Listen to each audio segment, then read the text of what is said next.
you hear me when I call? Is it true that you are thinking of me? Oh, how you love me? Yeah, yeah. It's amazing. It's amazing. Oh, I am a friend of God. I am a friend of God. Oh, I am a friend of God. He calls me friend over and over again. I am a friend of God. Oh, I am a friend of God. I am a friend of God. He calls me friend.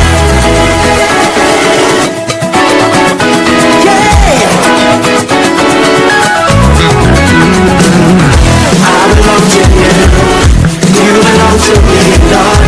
I'm surrounded everywhere I go. I'm one with you. You walk with me, Lord.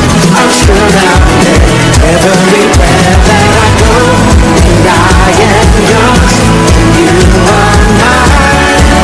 Oh, you promised me you'll never leave. You promised me I'll never forsake. And I believe goodness and mercy will follow me, surrounding me where I go, where I go.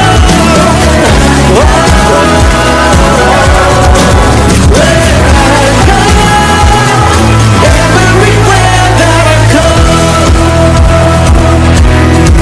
everywhere I go. Say, Lord, you are good and your mercy enduring forever. Lord, you are so good. You are good and your mercy enduring forever. Sing it again, Lord, you are good. You are good and your mercy enduring forever. Your mercy endures forever. Good and your mercy endures forever. People from every nation, people from every nation and tongue, from generation to generation, we worship you. Hallelujah. Till we worship you for who you are. We worship you. Hallelujah. We worship you for who you are.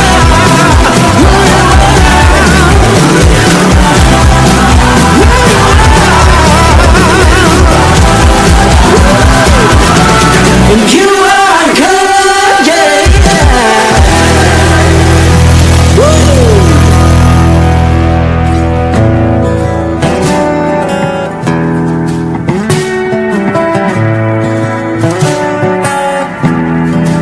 Not going back, moving ahead, here to declare to you, the past is over. You, things are made new. Surrendered my life to Christ. Moving, not going back, moving ahead, here to declare to you, my past is over. You, things are made new. Surrendered my life to Christ. I'm moving, moving.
be the center. It's all about you. Yes, it's all about you. From my heart to the heavens, Jesus be the center. It's all about you. Yes, it's all about you. Singing Jesus at the center of it all. Jesus at the center of it all. From beginning to the end, it will always be, it's always been you, Jesus. Oh, Jesus, nothing else matters. Nothing in this world will do.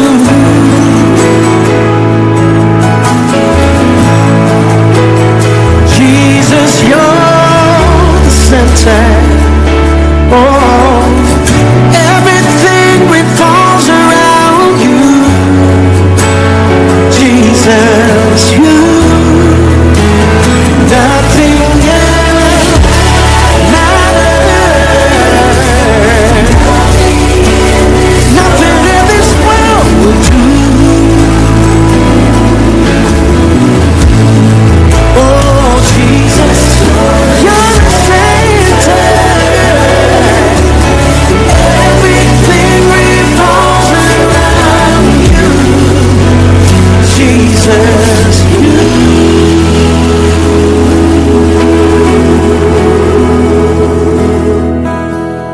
To worship you, I live.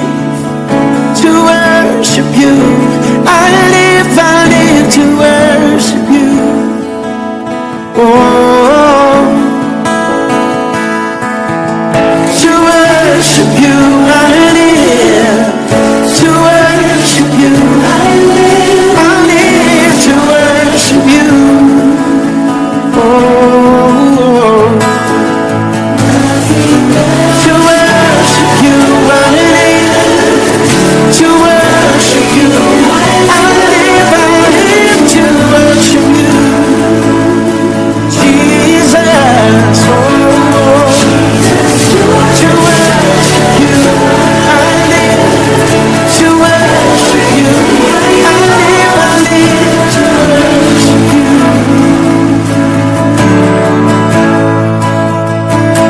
Oh, oh, oh, oh. When you've done all you could do and you've said all you could say, just cry out. Oh,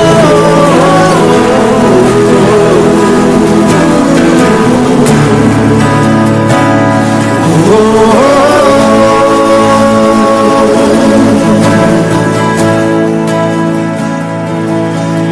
Sing it holy, holy, holy, Lord God Almighty. Early in the morning sun shall rise to thee.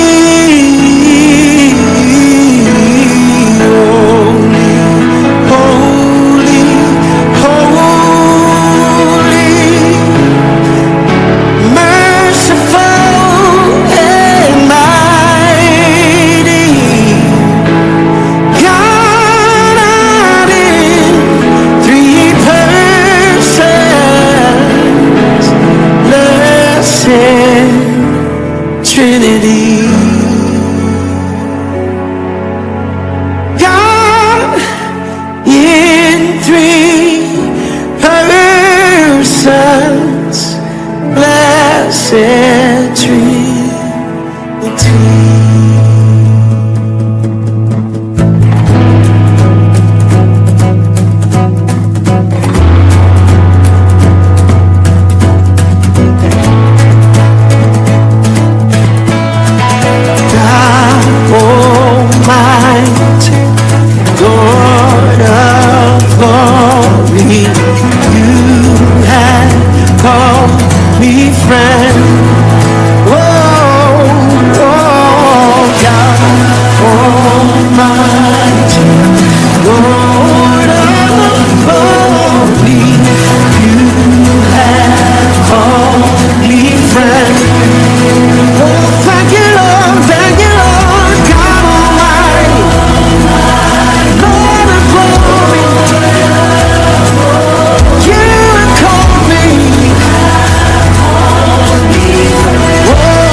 Joyeuse Semaine Sainte à tous. Je suis Rick Warren, pasteur de l'église Saddleback et auteur de Une vie motivée par l'essentiel. Je tiens à remercier Israel Houghton pour nous conduire dans notre premier culte d'adoration aujourd'hui. Nous t'aimons Israël. Bienvenue à la 41e édition du Rassemblement mondial de prière pour Pâques, pour les pasteurs et les leaders d'église. Comme je l'ai dit, je suis Rick Warren. Il y a 41 ans cette semaine, ma femme Kay et moi avons fondé l'église Saddleback, ici en Californie du Sud. Notre tout premier culte a eu lieu le dimanche de Pâques 1980. Donc cette Pâques est en fait notre 41e anniversaire en tant que famille d'église. Dès le début, j'ai commencé une rencontre avec des pasteurs. D'abord juste une, puis deux, puis trois dans notre région. Puis cela a pris de l'ampleur jusqu'à devenir le rassemblement annuel de prière pour Pâques. Ensuite, nous l'avons transformé en petit déjeuner. Nous voulions simplement nous réunir et prier les uns pour les autres alors que nous commencions la semaine la plus importante de l'année. Et comme je l'ai dit, d'abord, c'était juste un rassemblement de quelques pasteurs dans ma ville. Ensuite, nous l'avons élargi à tous les pasteurs du comté d'Orange. Puis il a grandi et a concerné toute la Californie du Sud. Puis l'année dernière, en 2020, nous avions l'intention de l'étendre aux 58 comtés de Californie. Mais ensuite, la pandémie mondiale de Covid-19 a frappé. Et j'ai commencé à recevoir des courriers et des appels de pasteurs découragés partout dans le monde, où se déroulaient les cultes de Pâques annulés à cause du Covid-19. Et je savais que nous avions besoin d'internationaliser et d'inviter des pasteurs du monde entier à se rassembler au début de la semaine de Pâques pour prier les uns avec les autres et pour prier les uns pour les autres. Eh bien, nous l'avons fait lors de la dernière Pâques. Nous avons organisé un rassemblement mondial en ligne et environ 1 200 000 pasteurs et dirigeants d'églises du monde entier se sont joints à cet événement auquel vous participez maintenant. Alors permettez-moi de dire ceci. Si vous vous sentez seul à Pâques, vous devez réaliser que vous ne l'êtes pas. Et dans l'heure que nous allons passer ensemble, des pasteurs du monde entier vont prier avec vous et vont prier pour vous. Maintenant, laissez-moi vous expliquer. Chaque année, nous nous réunissons en tant que pasteurs de tous les courants, dénominations et tribus du christianisme, non pour parler de nos différences et de nos particularités, mais pour célébrer notre amour commun pour notre Sauveur ressuscité, Jésus-Christ. Il n'y a pas de favoritisme, il n'y a pas de projet politique autorisé dans ces réunions. Il s'agit simplement de prier et d'adorer ensemble. En tant que pasteurs et dirigeants d'église, nous préparons nos cœurs pour diriger tous les cultes de la Semaine Sainte qui nous attendent cette semaine. Maintenant, bien sûr, cette Pâques 2021 est tout à fait unique dans le monde entier. Il y a des églises qui se battent encore à différents niveaux de la pandémie de Covid-19.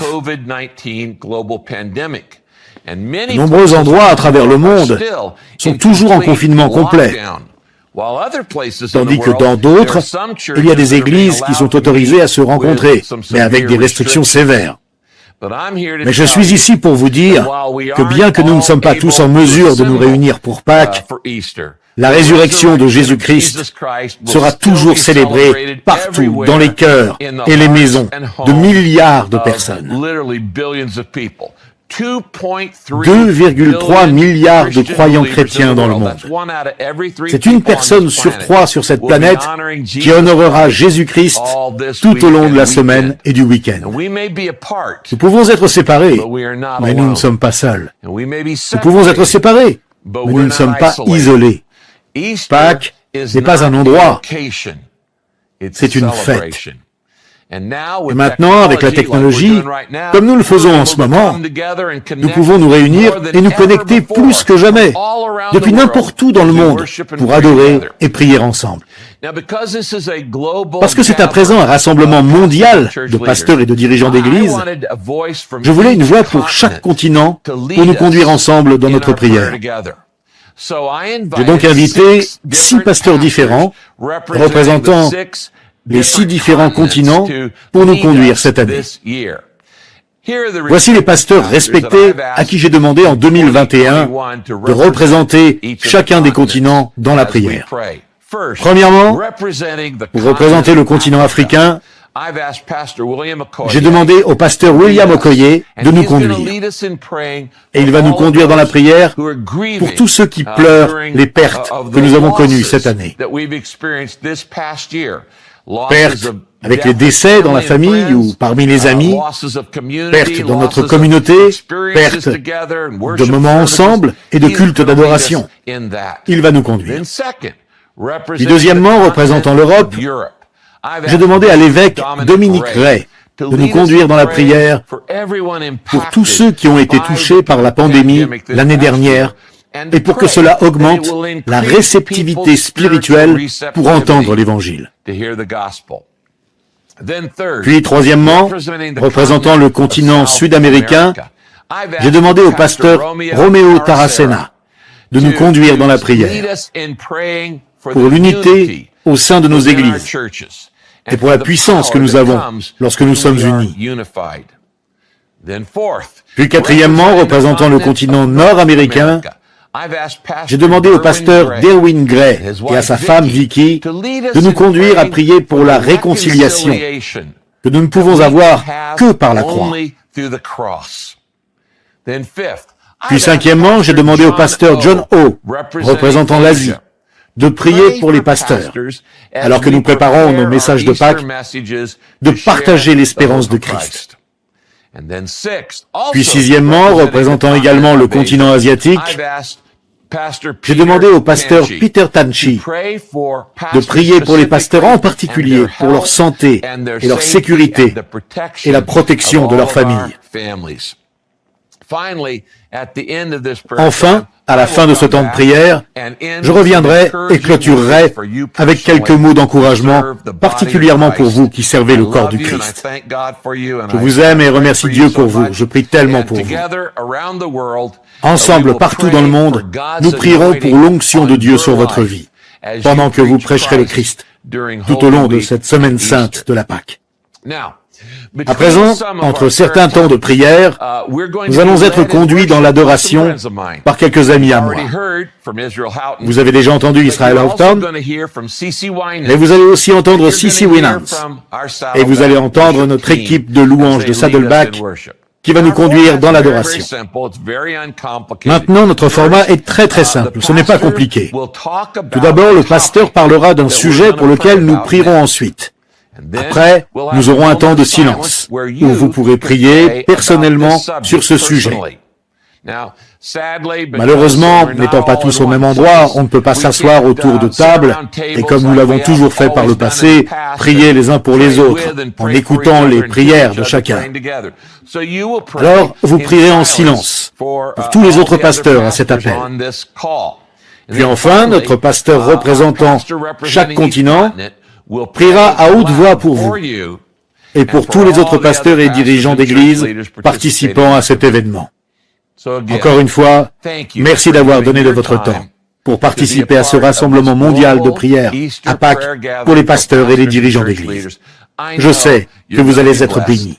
Et je serai de retour avec vous à la fin pour partager un mot de clôture. Maintenant, commençons notre temps de prière. Il n'y a aucun doute à cela, nous avons vécu une année très particulière. Les nations, les individus, les familles ont été dévastés par la crise du coronavirus.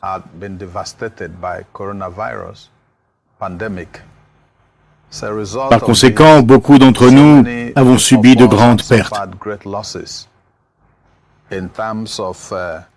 Nous perdons des proches,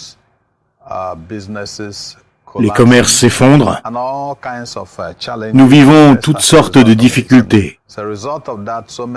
Par conséquent, beaucoup de personnes sont endeuillées. Beaucoup de personnes sont découragées et frustrées. Je remercie le Seigneur pour cette plateforme que Saddleback et Rick Warren ont élaborée afin que nous prions les uns pour les autres et que nous nous encouragions mutuellement. J'aimerais nous amener au livre des psaumes, psaume 34. Je vais lire les versets 18 à 20.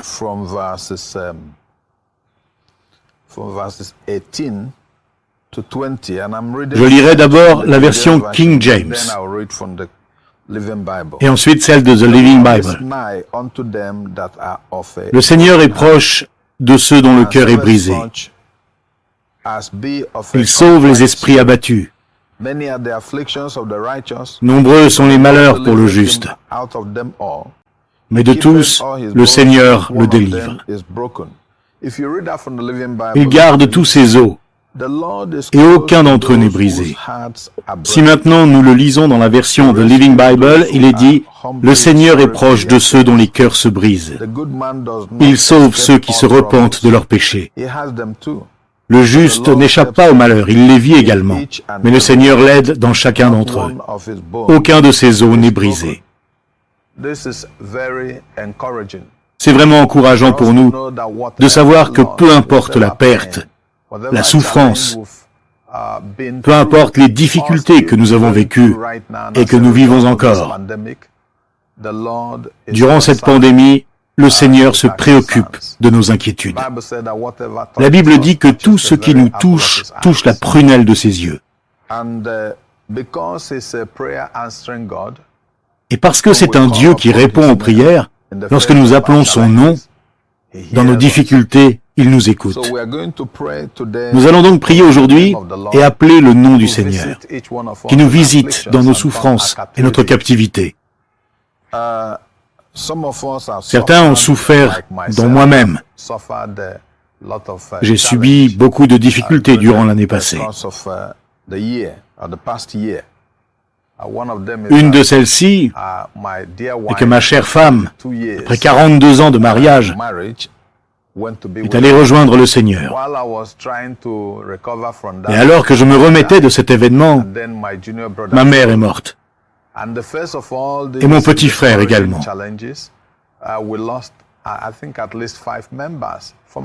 À l'issue de toutes ces difficultés décourageantes, nous avons perdu au moins 5 membres de notre église locale, l'un après l'autre. Nous étions totalement dévastés, c'était très difficile et éprouvant. C'était dur, mais la grâce de Dieu est ce qui nous a aidés.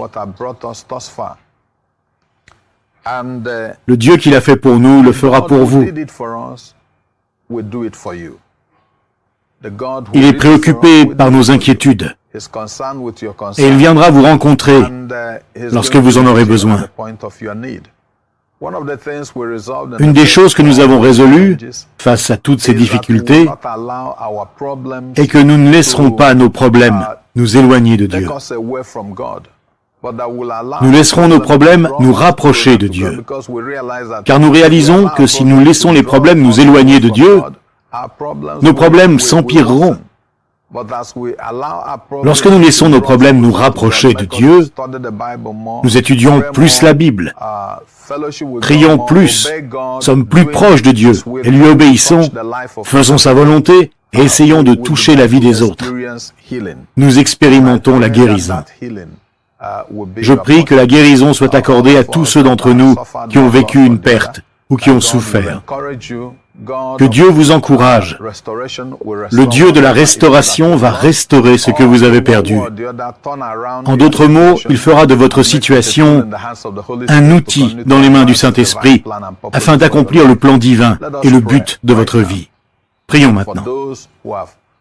Pour tous ceux qui ont perdu des proches ou ont subi des difficultés dans leur travail ou une autre forme de souffrance, nous allons maintenant prier 1 minute.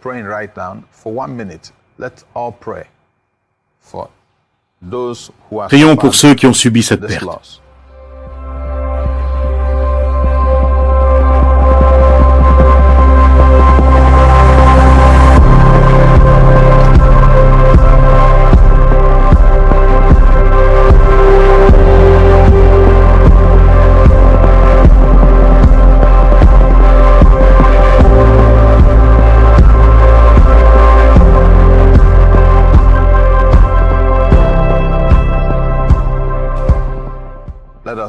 Terminons maintenant. Père de grâce, nous te remercions, car tu es formidable. Merci, car d'après ta parole, tu es préoccupé par nos inquiétudes. Tu ressens notre souffrance. Tu nous comprends dans tous nos problèmes et difficultés. Père, nous prions pour tous nos chers frères et sœurs. Des familles, communautés et églises ont souffert ou ont subi des pertes à l'issue de cette pandémie. Père Céleste, visite-les dans leur souffrance et dans leur captivité. Visite-les là où ils en ont besoin. Restaure ce qu'ils ont perdu. Comme tu le fais à ta manière, transforme ce que l'ennemi, le diable, a créé pour faire le mal en un outil dans les mains du Saint-Esprit afin d'accomplir ton plan divin et le but de leur vie. Apporte un certain réconfort par le Saint-Esprit et ta grâce dans leur vie. Dans ton honneur, ta louange et ta gloire, nous prions dans le nom de Jésus. Amen. Je vous demande, chers frères, de prier pour tous les jeunes adultes qui sont découragés et qui ont perdu leur foi en la vie. La pandémie a créé de terribles effets psychologiques sur les jeunes. Beaucoup d'entre eux pensent au suicide, et beaucoup se sont suicidés. Ils se sentent seuls parce que le monde leur a dit qu'il n'y a pas de Dieu, et que la vie est seulement une question de science. Mais face à la solitude, la science ne peut rien faire pour nous. Presque tous les jours, depuis le début de la crise, quand je lis le journal du matin, je lis tristement des articles sur cette énorme, horrible désillusion. J'appelle les chrétiens à prêter attention à ces personnes et à prêcher plus que jamais la bonne nouvelle dans les rues de nos villes. Comme Paul l'a écrit aux Philippiens, en effet, pour moi, vivre, c'est le Christ, et mourir est un avantage. C'est ce que le monde a besoin de comprendre maintenant. C'est ce que les jeunes ont besoin d'entendre et d'écouter. Le Christ est notre vie, et il prend tout. La plupart des jeunes se sentent seuls parce qu'ils n'ont pas l'habitude d'être dans le silence, dans l'unique et plus belle présence de notre Père Céleste. La mort est un avantage, disait Paul, car elle est le chemin de la joie éternelle. Le monde la craint aujourd'hui, parce qu'il craint que la vie soit la seule réalité, et qu'après, il n'y ait rien à attendre, rien à espérer, rien à aimer. Tout allait bien pour eux, quand ils pouvaient profiter, boire de l'alcool, faire la fête et s'amuser. Mais lorsque la situation a obligé tout le monde à rester à la maison, à être seuls avec eux-mêmes, cela les a entraînés vers un horrible sentiment d'agonie et d'inquiétude. Nous devons prier pour tous ces jeunes gens, pour les aider à croire en un Dieu unique et tout-puissant qui nous permet de dire que la vie est belle quoi qu'il arrive. Parce que le Christ lui-même est mort pour moi personnellement. Mourir ne peut pas être une mauvaise nouvelle. Parce que cette vie n'est pas la fin, mais le tout début de notre joie et de notre bonheur éternel en Dieu. Je vous demande de prier pour ces jeunes gens et aussi d'appeler tous vos jeunes croyants actifs à rester proches de ceux qui souffrent. Ils ont plus que jamais besoin de notre foi, de notre espérance et de notre amour venant de cet ami qui a gagné la bataille contre l'enfer.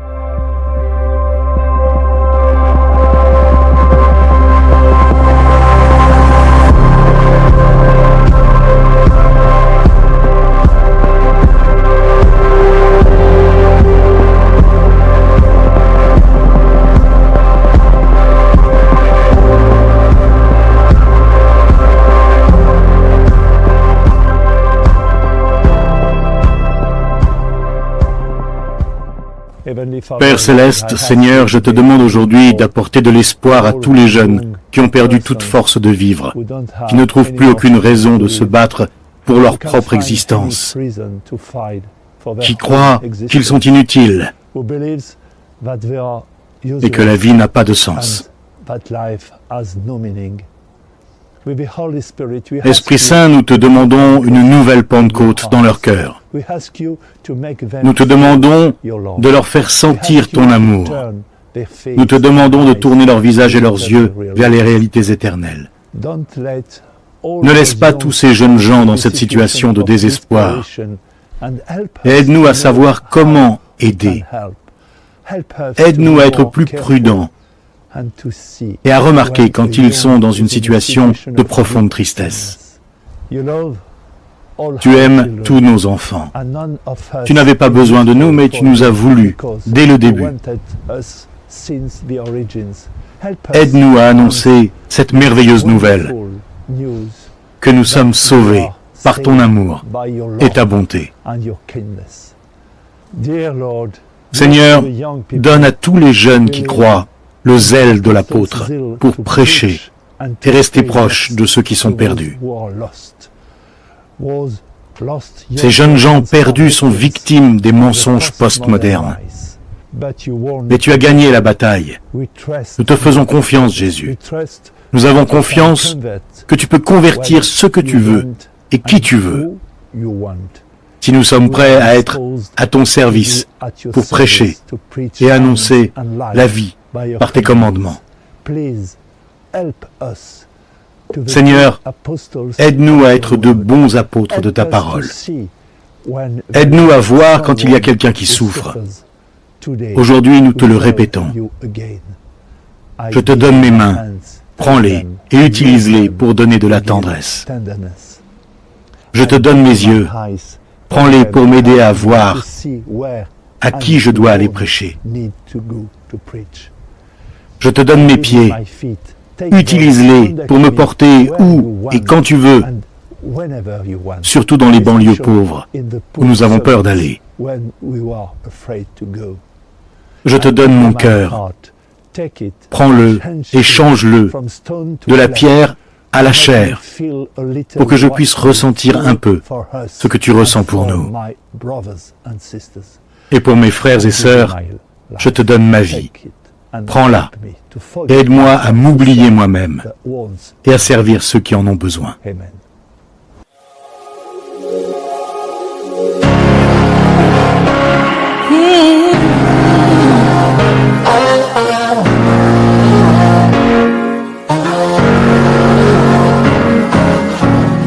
Miracles when you move, such an easy thing for you to do.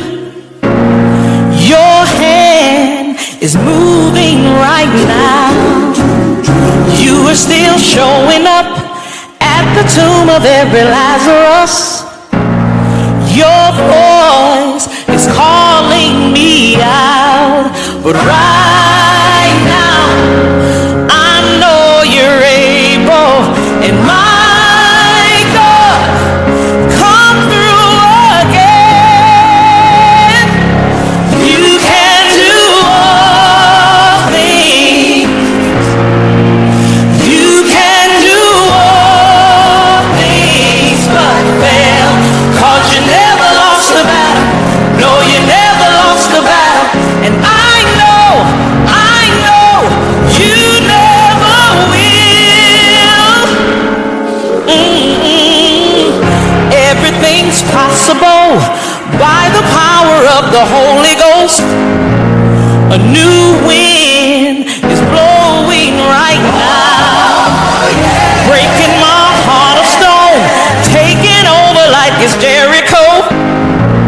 And my walls are all crashing down, but right now I know you're able, and my God, come through again.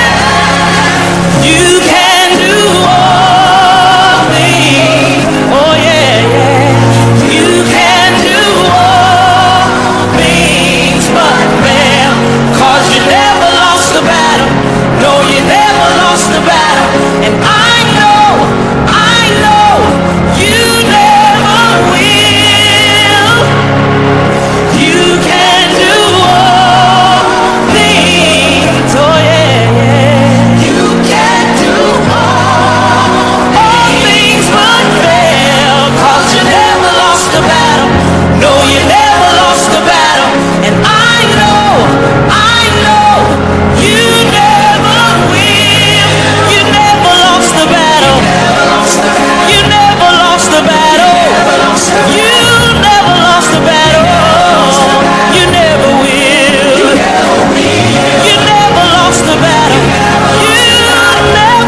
Mes salutations du beau Guatemala.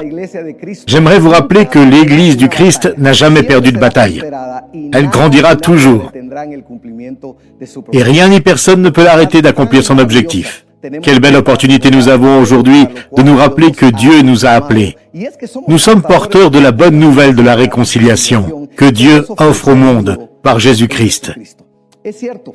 Il est vrai que nous vivons toujours en tant qu'Église durant cette période de pandémie.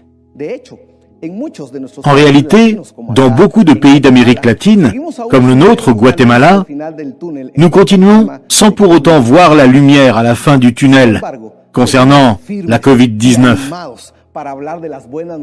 Cependant, nous restons fermes et motivés à parler de la bonne nouvelle de l'Évangile et à proclamer la réconciliation que Dieu souhaite pour l'humanité par Jésus-Christ. Colossiens 1, versets 20 à 23 dit « Et par lui, en parlant de Jésus-Christ, Dieu a réconcilié l'univers entier avec lui. Il a établi la paix pour tous, aussi bien sur la terre que dans les cieux, par la mort de son Fils sur la croix. Vous aussi, vous étiez autrefois loin de Dieu. Vous étiez ses ennemis, à cause de tout le mal que vous pensiez et commettiez. Mais maintenant, Dieu vous a réconcilié avec lui par la mort que son Fils a subie dans son corps humain.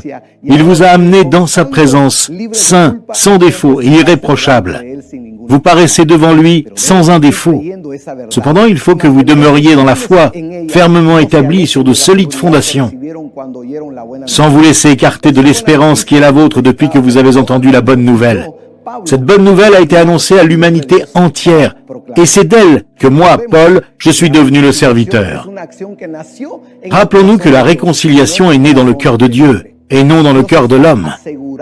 Dieu nous assure le succès en nous offrant ce passage. Rien n'arrêtera l'Église de Christ.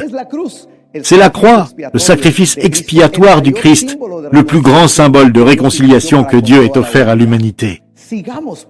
Continuons à proclamer que la réconciliation nous montre le pouvoir de l'amour de Dieu et pas le nôtre. Chers pasteurs et leaders chrétiens, ma prière est que vous et moi continuions à être fermes et passionnés pour témoigner l'amour de Dieu, même au milieu de ces temps difficiles. Impactons-nous les uns les autres avec le pouvoir du Saint-Esprit, à avancer et non nous lasser, à continuer de rester fermes dans la foi, dans notre appel à être sel et lumière au sein de nos communautés. Je veux vous encourager où que vous soyez. Prenons un moment pour demander à Dieu la force et le pouvoir de ne pas nous lasser, de rester fermes et de proclamer l'amour merveilleux de Dieu pour l'humanité. Prenons s'il vous plaît un moment pour prier pour la réconciliation entre Dieu et l'humanité, par le sacrifice et dans le nom de notre Seigneur Jésus-Christ.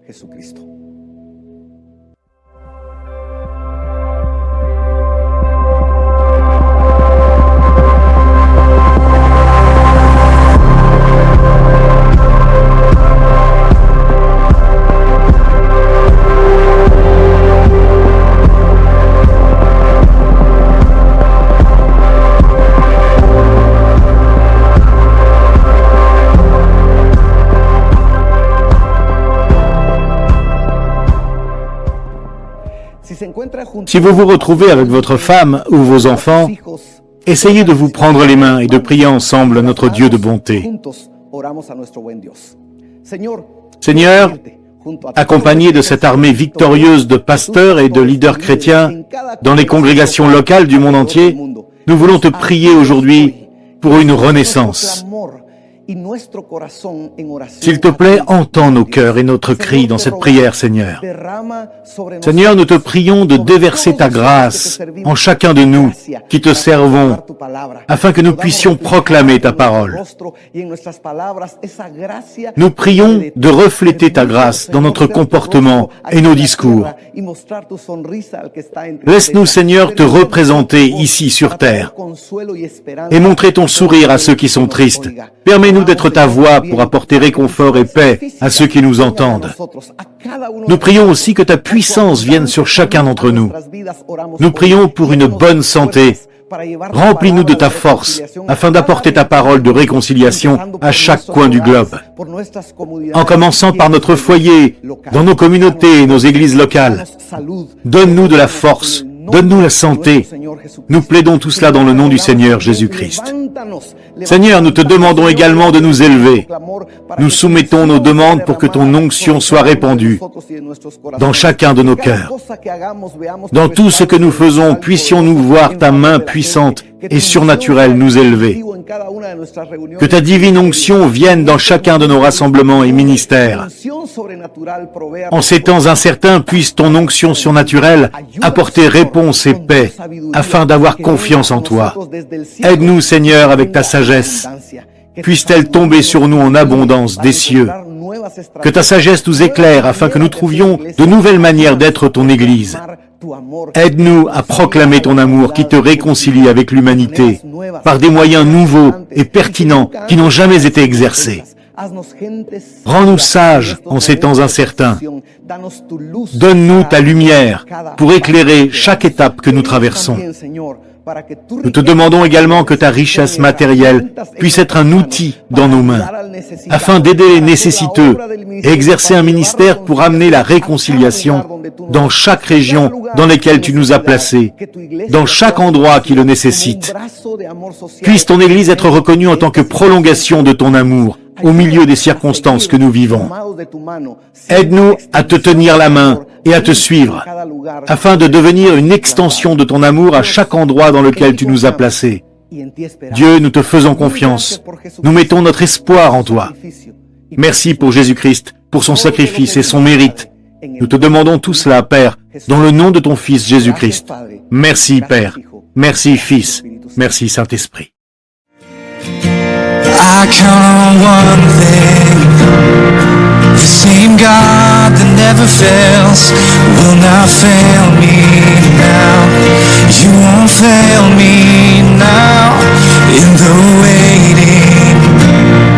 The same God who's never late is working all things out. You're working all things out.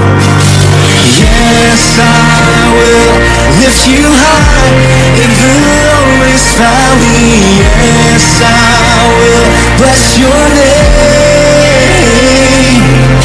Yes, I will sing for joy when my heart is heavy all my days. Yes, I will.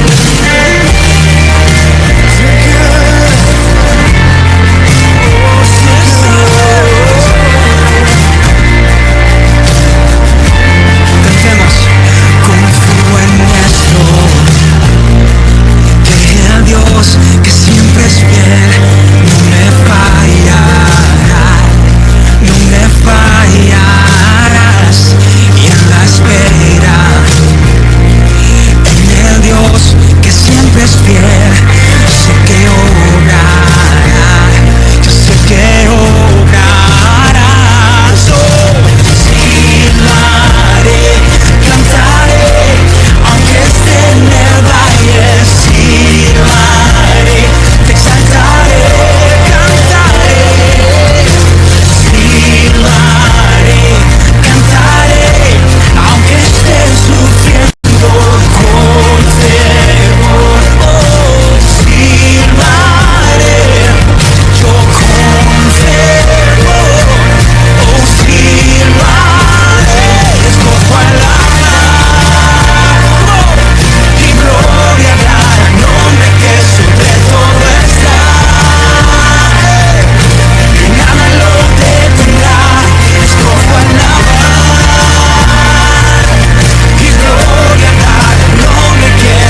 La pandémie mondiale a tellement coûté.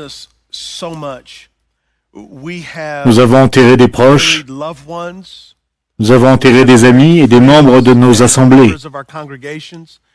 Nous avons vu la peur, nous avons vu des gens affamés, nous avons vu tellement de ruptures et de souffrances. Mais même au milieu de cette rupture, même au milieu de cette souffrance, nous avons l'espoir. Et l'espoir que nous avons n'est pas une théorie. L'espoir que nous avons n'est pas seulement une idée. L'espoir que nous avons, en tant que disciples de Jésus, cet espoir a un nom. Et ce nom est Jésus. Il est roi, il est Seigneur, il dirige, il règne. La pandémie mondiale ne l'a pas surprise, tout comme les pestes et épidémies n'ont pas surpris les chrétiens du premier siècle.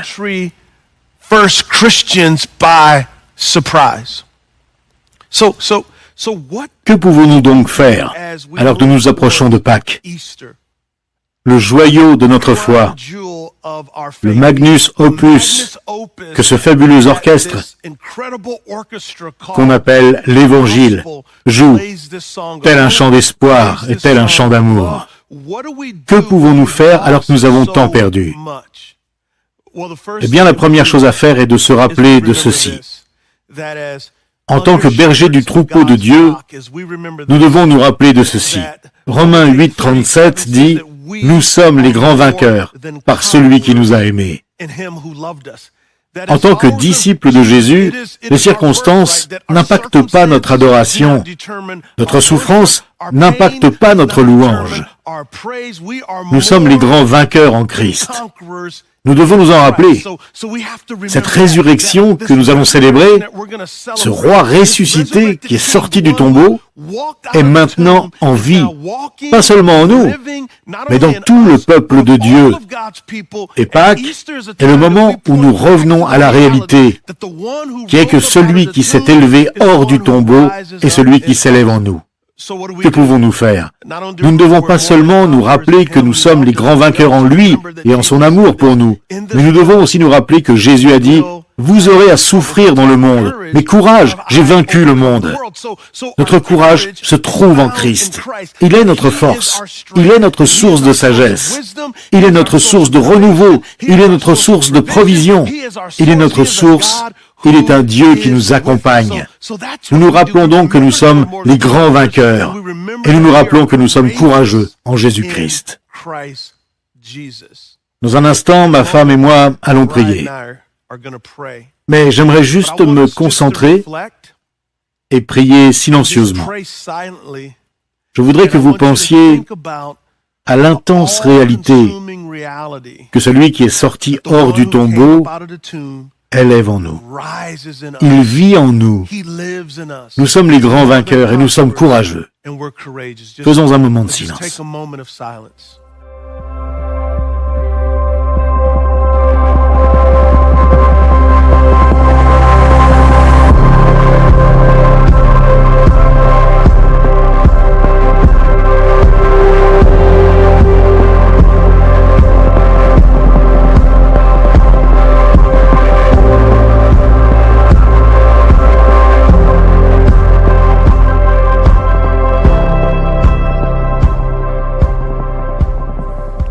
Notre Père qui es aux cieux, nous rassemblons nos cœurs tous unis pour amener notre regard vers toi en premier et avant tout, et pour élever ton nom.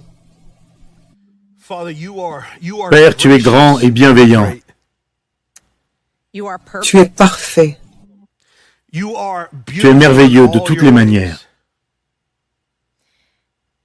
Tu es souverain et en contrôle de tout. Seigneur Jésus, tu es roi et tu es bon. Tu es la définition même de l'amour. Seigneur Jésus, ta grâce est plus que suffisante. Seigneur, tu es Jéhovah Jireh. Tu es le Dieu qui subvient à nos besoins. Seigneur Jésus, tu es le guérisseur. Seigneur, tu es le roi. Tu es le Dieu qui voit. Tu vois, tu sais. Tu aimes, tu protèges, tu subviens à nos besoins. Dieu et Saint-Esprit, nous te remercions d'être ta demeure, d'être ton temple, d'être les porteurs de ta présence, d'être comblés, d'être appelés. Nous sommes les grands vainqueurs en Christ, car nous sommes courageux en celui qui a vaincu la mort, le péché et le mal. Dieu, nous te prions. Tu as amené ton Fils sur cette terre pour nous ramener à toi alors que nous étions pécheurs.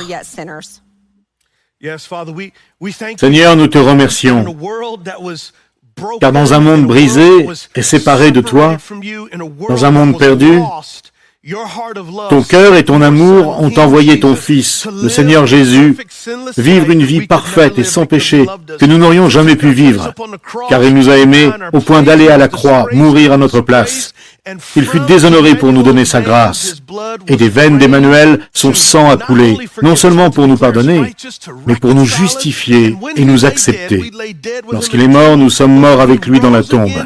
Mais lorsqu'il s'est élevé à nouveau, il nous a réconciliés pas seulement avec lui, mais entre nous, pour que chaque nation, tribu et langue soit unie à Jésus. Le Seigneur Jésus a anéanti ce mur de division, de racisme, d'intolérance et de préjugés. Le sang de Jésus amène le renouveau. Il amène les Juifs et les non-Juifs à n'être qu'un en lui. Seigneur, vivons dans le pouvoir de ton sang et dans le pouvoir de ton unité. Amen. Bonjour. J'aimerais remercier le pasteur Rick et l'église Saddleback pour m'avoir permis de prier avec vous au milieu de cette épidémie de Covid-19. Que Dieu vous bénisse et soit avec vous. En ce dimanche de célébration de la résurrection, j'aimerais encourager tous les pasteurs à travers le monde avec un court message.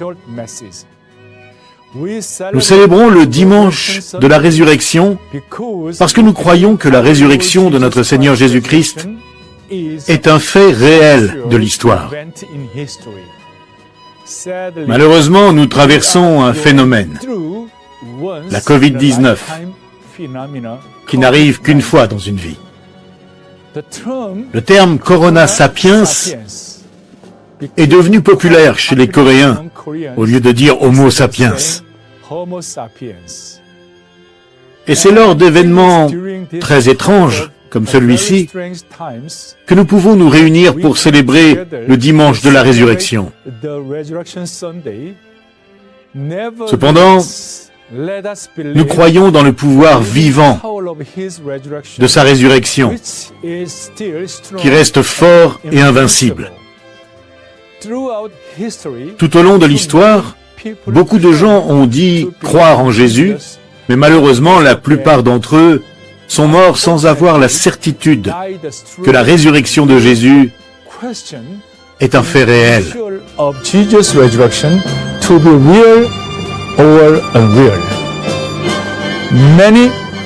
Certains sont décédés sans la conviction de la réalité de cet événement.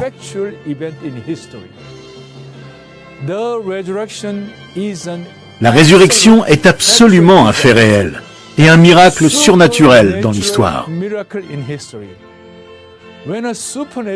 Quand des lois surnaturelles l'emportent sur des lois naturelles, nous appelons ça un miracle. Dieu qui a fait les lois naturelles peut aussi les outrepasser. La résurrection surnaturelle est un fait historique. Nous devons tenir ferme et croire cet événement historique véritable. Maintenant, prions avec sincérité. Ainsi, nous pourrons servir notre Dieu et proclamer fièrement sa résurrection dans le monde, sans la moindre hésitation. Lorsque nous acceptons la résurrection comme un événement factuel dans l'histoire, une joie véritable nous comble et nous nous sentons obligés de partager cette joie avec tout le monde. Proclamons la résurrection de notre Seigneur, la résurrection qui a vaincu la mort et la malédiction éternelle. Alors que nous balayons cette ère de pandémie, proclamons hardiment, premièrement, le caractère unique du Christ. Deuxièmement, l'autorité absolue de la Bible. Troisièmement, le pouvoir et la souveraineté du Saint-Esprit. Quatrièmement, l'importance de la Sainte Église universelle. Cinquièmement, l'urgence de la mission mondiale. Prions ensemble maintenant. Nous avons 3 sujets de prière et nous prierons très fort, à la manière coréenne.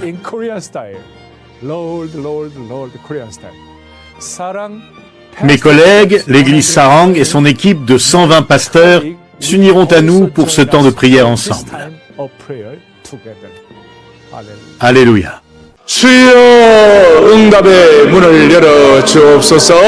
주여 응답의 문을 열어 주옵소서. 주여 응답의 문을 열어 주옵소서. 하나님 아버지 거룩한 주의 종들이 안아주시는 본당에서 손을 들고 서서 주님의 은혜를 간구하며 기도하오니 주여 베풀 만한 자비를 베풀어 주옵시고 살아계신 하나님의 능력과 은혜가 우리 가운데 Prière pour ceux qui sont en train de souffrir de la Covid-19. S'il te plaît, Seigneur, aide ces familles qui souffrent de la Covid-19. Beaucoup souffrent de problèmes physiques, financiers ou économiques. Aide-les pour qu'ils soient à nouveau guéris. Seigneur, tu es le vrai espoir pour ceux qui souffrent de solitude ou de dépression, qui sont hospitalisés ou en quarantaine. 아버지 하나님 삶으로는 감당할 수 없지만 주님이 주시는 대로 감당할 수 있는 줄로 믿사오니 아버지 하나님 도우시고 인도하시고 새롭게 하시고 복음의 영광과 능력이 우리 가운데 충만할 수 있도록 도와주시기를 원하고 기도드리옵나이다. Lord, let all of your children Prière pour l'Évangile, afin qu'il soit partagé avec ceux qui souffrent durant ce dimanche de la résurrection. Seigneur, laisse tous tes enfants se rassembler pour célébrer ce dimanche de la résurrection en un seul corps et un seul esprit. Puisse ce dimanche de la résurrection servir nos voisins et nos familles qui connaissent des difficultés en ce moment. Qu'ils puissent entendre et embrasser le message de la résurrection et recevoir Christ comme leur Seigneur et Sauveur. Laisse-les dépendre de toi pour persévérer pendant cette période difficile de Covid-19.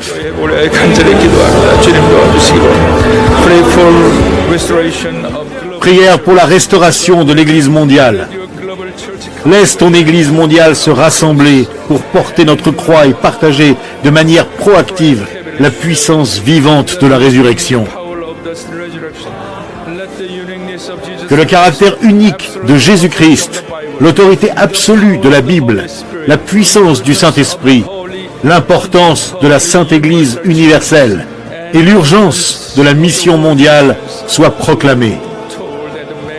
Tenons fermement en première ligne l'autorité absolue de la Bible.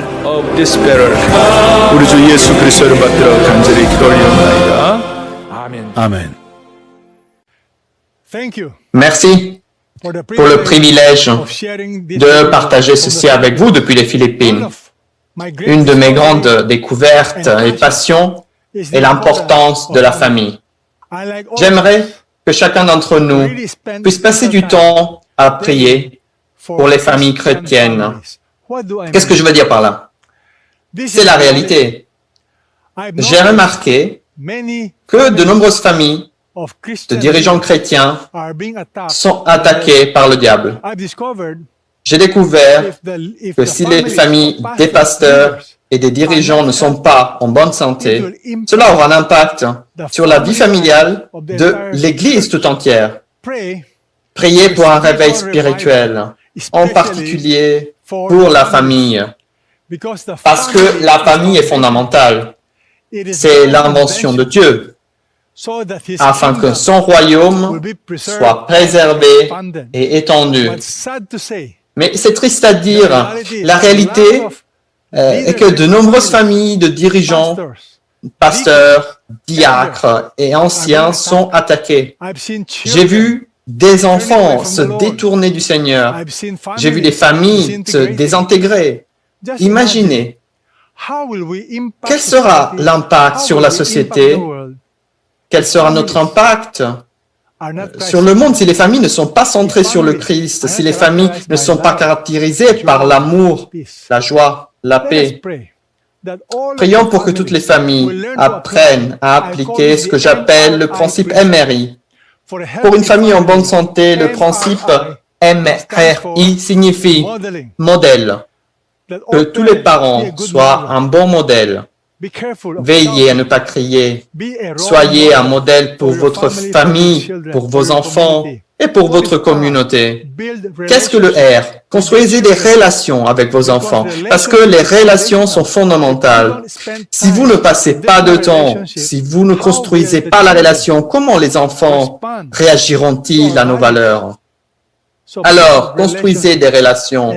Et pour finir, le I signifie intentionnalité. Sans intentionnalité, la famille deviendra accidentelle. Nous devons faire une priorité d'être intentionnels dans la discipline de notre famille et de nos enfants. Comment cela se fait?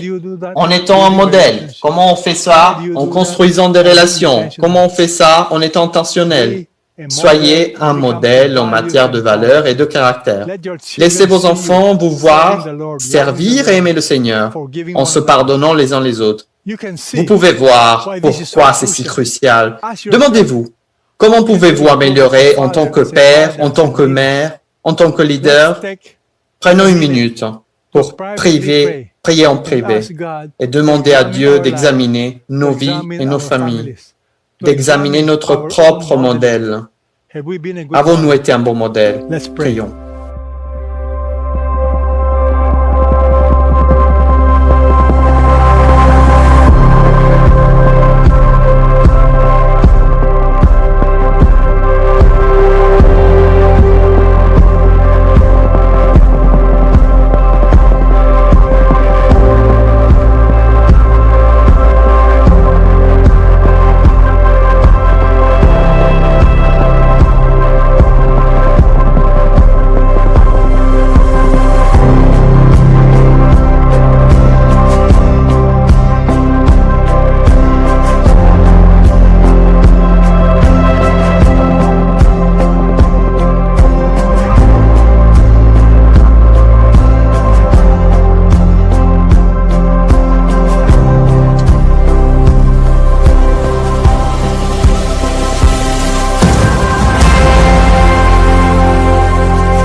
La famille est cruciale.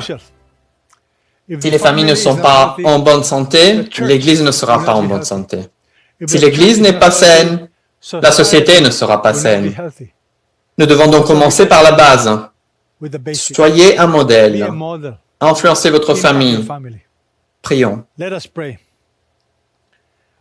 Notre Père qui est aux cieux, au nom du Seigneur Jésus-Christ, nous te remercions et te louons pour le privilège de venir devant vous, pour le privilège de prier, pour le privilège d'intercéder.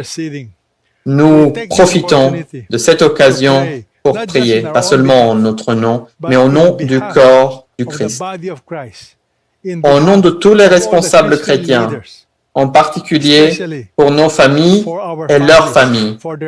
Seigneur, c'est ma prière, notre prière collective, que tu guideras tous les leaders de ce réseau à être de bons modèles pour leurs enfants et leurs familles. Seigneur, rappelle-nous combien le concept du modèle est puissant. Rappelle-nous que les mots sans action n'ont pas de sens. En fait, ils peuvent devenir pires. Alors, je prie pour tous les pères, maris, mères, épouses, pour tous les dirigeants représentés ici, que nous puissions prendre au sérieux l'importance de discipliner notre famille en étant d'abord un bon modèle. Et ensuite, Seigneur, je prie pour que nous ayons de bonnes relations, que nous apprenions à donner la priorité à l'importance de s'aimer les uns les autres, l'importance de se pardonner les uns les autres. Père, je sais qu'il y a beaucoup de foyers où l'amour est absent. Ils restent ensemble, mais il n'y a pas de véritable amour.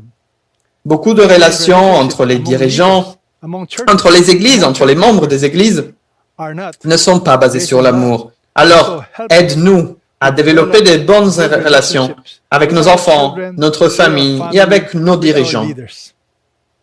Seigneur, une famille ne peut être forte que lorsqu'il y a de bonnes relations. Enfin, aide-nous tous à être intentionnels. Intentionnels en honorant ton nom dans notre famille et sur notre lieu de travail. Aide-nous à être intentionnels dans la discipline de nos proches. Aide-nous à être intentionnels dans notre étude des Écritures et dans notre vie de prière. Père, aide-nous à être intentionnels à vivre une vie de dépendance. Aide-nous à nous rappeler qu'en dehors de toi, nous ne pouvons rien faire. Nous prions tout cela au nom puissant du Seigneur Jésus-Christ. Amen. Amen.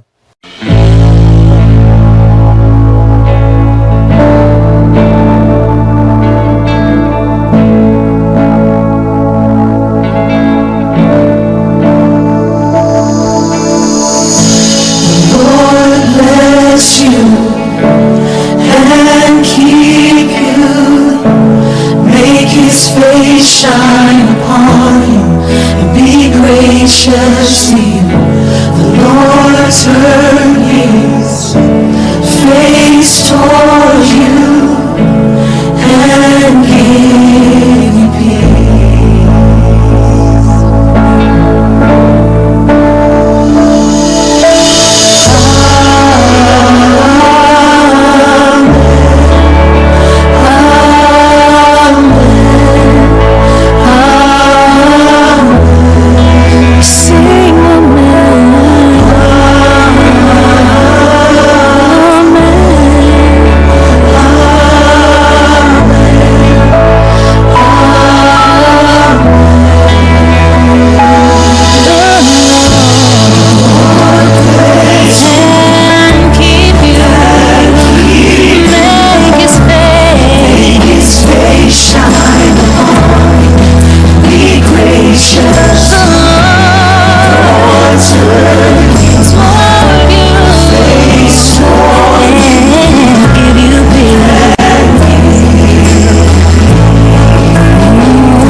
Yeah.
J'aimerais maintenant que nous terminions notre temps de prière annuel ensemble alors que nous commençons la Semaine Sainte et remercier chaque pasteur qui a prié avec nous et pour nous et nous a conduits dans la prière. Et je veux remercier chacun d'entre vous à travers le monde de nous avoir rejoints lorsque nous avons prié avec chacun et pour chacun. J'aimerais conclure en partageant une stratégie qui, je crois, nous aidera pour les jours à venir. Aucun d'entre nous ne sait vraiment combien de temps la pandémie va encore durer. Nous savons que nous sommes actuellement dans une course entre les nouvelles formes du Covid-19 et la course pour que tous soient vaccinés. Le premier qui gagne détermine si nous sommes partis pour encore plus de temps ou si nous arrivons à la fin de cette pandémie mondiale. Néanmoins, aucun ne sait vraiment combien de temps cette pandémie va encore durer dans le monde. On ne sait pas. Mais j'aimerais vous rappeler que Jésus nous a donné une stratégie, et il nous l'a donnée dans la parabole du semeur. Peu importe si cette pandémie dure plus ou moins longtemps. Nous devons apprendre la leçon de la parabole du semeur et des graines. Vous savez, Jésus a raconté cette parabole et elle est tellement importante qu'elle est mentionnée dans 3 des 4 évangiles. Elle est dans Matthieu, dans Marc et encore dans Luc. Quand quelque chose est mentionné 3 fois, on sait que c'est important. Et je crois que la parabole du semeur et des graines est en fait la clé de la stratégie que nous devrions avoir en tant que pasteurs et ministres de l'Évangile, et que notre Église devrait appliquer, peu importe combien de temps cette pandémie va durer. Vous avez tous prêché, je suis sûr, sur la parabole du semeur. Vous savez ce que la Bible dit. Et Jésus nous a dit qu'il y a 4 types de sols représentant 4 différents types de cœurs. Il y a le bord du chemin, et comme vous le savez, le bord du chemin représente le cœur fermé. C'est sur ce sol que les graines plantées ne germent pas. Elles restent à la surface, car le sol est si dur qu'elles ne peuvent le pénétrer. Alors les oiseaux viennent manger les graines, et Satan vole les graines de l'Évangile avant qu'elles n'aient le temps de devenir des fruits. Le bord du chemin représente la résistance du cœur fermé. Il y a ensuite le sol peu profond. Et le sol peu profond représente le cœur superficiel. Il est dit que les graines créent quelques racines et qu'elles poussent très vite, mais que lorsque la chaleur arrive, elles se mettent à brûler. Il n'y a pas assez de racines, et donc elles ne durent pas. Le sol peu profond représente la réaction superficielle face à l'Évangile. D'accord? Ce qui nous amène au 3e type de sol, qui est le sol épineux. Le sol épineux représente le cœur distrait. La graine est là, et l'Évangile est entendu. Mais tout cela s'étouffe dans les problèmes de ce monde. Et l'attachement à la richesse, le sexe, l'argent, le plaisir, et la fierté, la convoitise de la chair, la convoitise des yeux, la fierté de la vie, ces choses causent de la distraction. Et les graines n'arrivent donc pas à avoir des racines assez fortes. Et elles ne créent jamais de fruits. Mais ensuite, la 4e terre représente la bonne terre. Et la bonne terre reçoit les graines. Elle représente le cœur ouvert qui reçoit la bonne nouvelle, qui reçoit l'Évangile. Et les graines produisent des fruits. Comme Jésus dit, 30, 60 et même 100 graines. Elles se multiplient. Maintenant, si je suis un semeur de graines, si je suis fermier, c'est mon travail de semer la plupart des graines là où je vais avoir les meilleurs résultats. Je ne devrais pas gâcher mes graines sur le bord du chemin, le sol épineux ou le sol peu profond. Mais je devrais planter mes graines, les graines de l'Évangile, et me concentrer sur les gens qui les reçoivent le mieux. Ce n'est pas mon rôle de préparer le sol. Ça, c'est le rôle de Dieu. Ce n'est pas mon rôle de préparer les cœurs. C'est le rôle de Dieu. Mon rôle, en tant que bon fermier, est de semer un maximum de graines et d'en être un bon serviteur, en les semant là où elles pousseront le mieux, sans avoir à m'en faire. Maintenant, si la parabole est vraie, et bien sûr elle l'est, car elle est racontée par notre Sauveur Jésus-Christ, cela veut dire qu'à n'importe quel moment de notre vie, 3 personnes sur 4 ne sont pas intéressées par l'Évangile. 3 personnes sur 4 avec lesquelles vous partagez la bonne nouvelle ne réagiront pas correctement. Cela veut dire que 75% des gens avec qui vous partagez la bonne nouvelle ne sont pas intéressés, à aucun moment donné. Vous devez vous concentrer, en tant que bon serviteur, à mettre le plus de graines là où elles auront le plus grand nombre de réactions. Maintenant, voilà la question. Si Dieu est responsable de préparer les cœurs, ce n'est pas mon rôle de préparer les cœurs, ce n'est pas mon rôle de préparer le sol, c'est le rôle du Saint-Esprit, de rendre les gens réceptifs. Je ne peux pas les rendre réceptifs. Seul le Saint-Esprit peut faire cela. Et si à n'importe quel moment, 75% des gens autour de moi ne sont pas réactifs, alors je dois me concentrer sur les 25% qui sont les plus réceptifs à la bonne nouvelle. Voilà la question. Comment Dieu transforme la terre dure en bonne terre? Comment transforme-t-il les cœurs hostiles et insensibles en cœurs réceptifs à la bonne nouvelle? Et la réponse est qu'il envoie une tempête et qu'il fait tomber un déluge d'eau. Et il adoucit la saleté, et il adoucit le sol dur, et il le rend réceptif en créant une tempête dans la vie.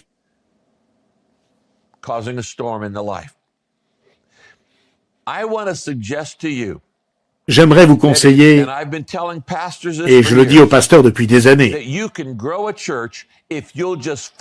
vous pouvez monter une église si vous vous concentrez sur les gens qui vivent une tempête. Dieu utilise la souffrance pour préparer les cœurs. Les gens ont plus de chances de recevoir Christ quand ils sont en tension, ou qu'ils vivent une transition. Quand ils sont sous tension, pour le meilleur ou pour le pire, ou en transition, un changement majeur, cela peut être un bon changement. On vient de se marier, on vient d'être diplômé, on vient d'avoir un enfant, ou cela peut être un changement négatif. J'ai perdu mon travail, j'ai entendu le mot redouté, cancer, j'ai perdu un être cher. La souffrance retient notre attention. Comme C.S. Lewis disait, Dieu crie dans notre douleur. Il chuchote dans notre agrément, mais il crie dans notre souffrance. La souffrance est le mégaphone de Dieu.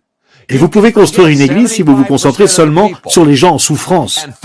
Vous pouvez oublier 75% des gens et vous concentrer seulement sur les gens en souffrance.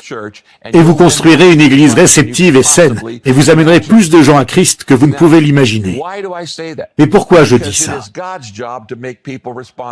Car c'est le rôle de Dieu de rendre les gens réceptifs. Et à un moment ou à un autre, tout le monde connaît la souffrance. Ils ne la vivent peut-être pas maintenant, mais...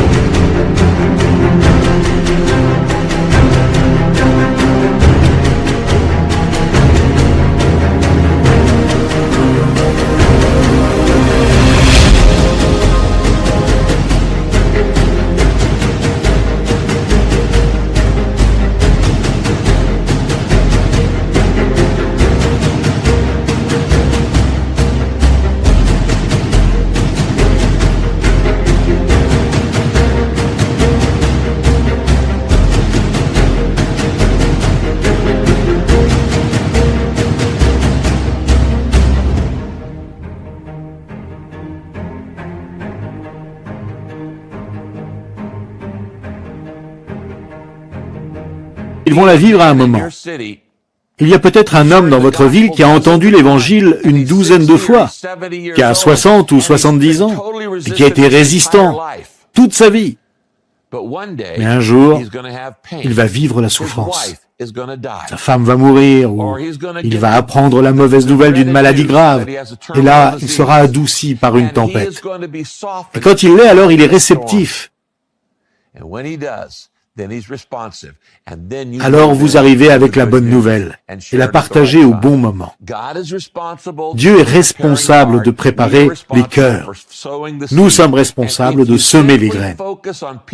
Si vous vous concentrez seulement sur les gens en souffrance, inévitablement, les gens vont souffrir dans leur vie.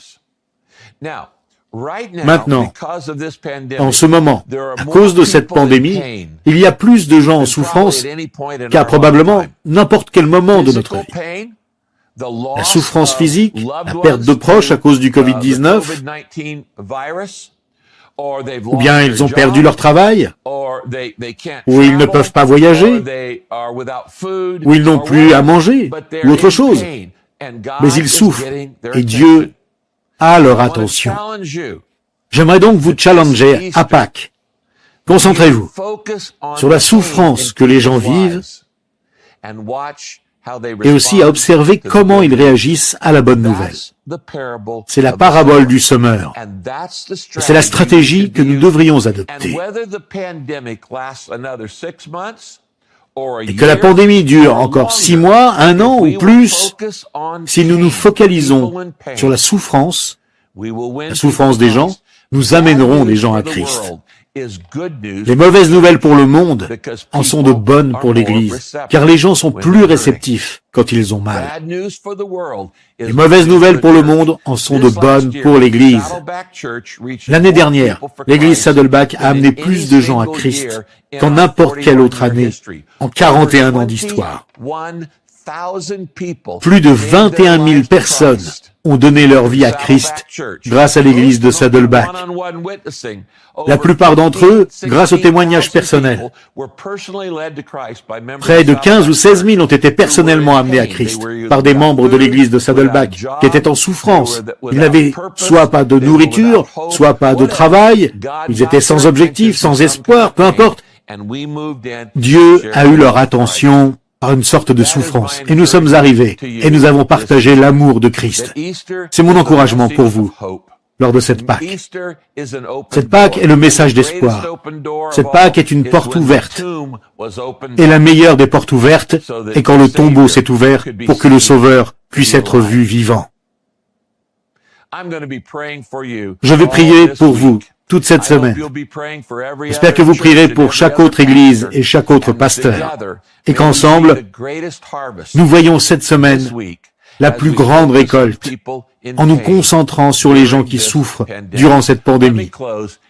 Laissez-moi terminer en priant pour vous. Père Céleste, nous ne savons pas pourquoi les choses se passent. Nous ne connaissons pas le timing des choses qui se passent. Nous ne savons pas combien de temps cette pandémie va durer. Mais nous savons de ta parole que les bonnes graines plantées dans un bon sol ont de bons résultats. Et que c'est ton rôle d'adoucir le sol par la souffrance et la difficulté. Nous prions donc que tu nous donnes les yeux pour voir les gens qui souffrent autour de nous. Souffrance émotionnelle, physique, spirituelle, relationnelle, mentale, financière, et que nous venions avec l'amour de Jésus-Christ et offrions amour, acceptation, soulagement et réconfort à ceux qui sont en souffrance. Que pour cette Pâque, nos églises aient les plus grandes récoltes que nous ayons vues, alors que nous nous concentrons sur les gens qui souffrent. Je prie cette bénédiction pour chaque homme, chaque femme, chaque leader, chaque pasteur, chaque missionnaire, chaque prêtre, chaque évêque, et je prie cette bénédiction dans le nom du Père, du Fils et du Saint-Esprit. Amen. Merci infiniment de nous avoir rejoints pour ce 41e rassemblement mondial de pasteurs où nous avons...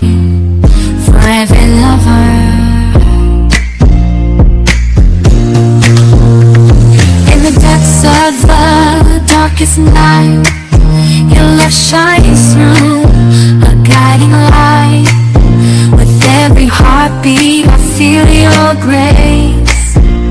In your warm embrace, I find my place. Darling, don't cry, don't shed a tear, for I'll be your fortress, I'll always be near. Though storms may rage and oceans may roar, I'll stand by your side forevermore. Through the trials and the tests we face, our love will endure, it cannot be erased. So dry your eyes, my love, and take my hand. Together we'll conquer. Pu prier ensemble. Que Dieu bénisse votre vie et tous vos services durant cette semaine. Dieu vous bénisse.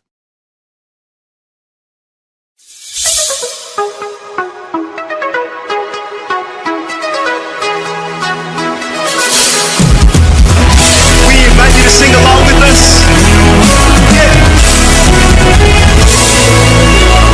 I was buried beneath my shame. Who could carry that kind of weight? It was my turn till I met you. I was breathing but not alive. All my failures I tried to hide. It was my turn till I met you. You called my name and I ran out of that grave. Out of the darkness into your glorious grace. You called my name. You called my name and I ran out of that grave. Out of the darkness into your glorious day. Let's celebrate together. Now your mercy has saved my soul. My soul. Now your freedom is all I know. I know. The old made new. The old made new. Jesus, when I met you. Jesus, when I met you. Let's sing that one more time. Now your mercy has saved my soul. Now your mercy has saved my soul. Now your freedom is. Now your freedom is all that I know. I know. The old made new. The old made new. Jesus, when I met you. Jesus, when I met you. You called my name. You called my name. And I ran out of that grave. Out of the darkness into your glorious day. You called my name. You called my name. And I ran out of that grave. Out of the darkness into your glorious day. Thank you, Jesus. You called our names. And wherever you are right now, put your hands together like this as we celebrate our freedom in Christ.